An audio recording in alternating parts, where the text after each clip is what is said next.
todos usuarios de equipos Ricoh. A continuación, instalaremos la app de Ricoh Connector. Para ello, nos dirigimos al App Store. Tipeamos Connector Ricoh en el buscador y seleccionamos la app a instalar. Seleccionamos instalar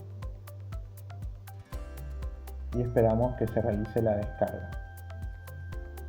En el video anterior vimos cómo descargar la aplicación de Ricoh. En esta continuación veremos cómo configurar los permisos para que dicha aplicación funcione correctamente. Nos dirigimos hacia la aplicación de Ricoh, aguardamos a que abra la aplicación y nos pedirá que actualmente esta aplicación no tiene permisos para utilizar todas las funciones de este dispositivo. Entonces presionamos OK y abrirá el apartado de configuración de la aplicación. Nos dirigimos hacia permisos y otorgamos permisos al almacenamiento y a la cámara.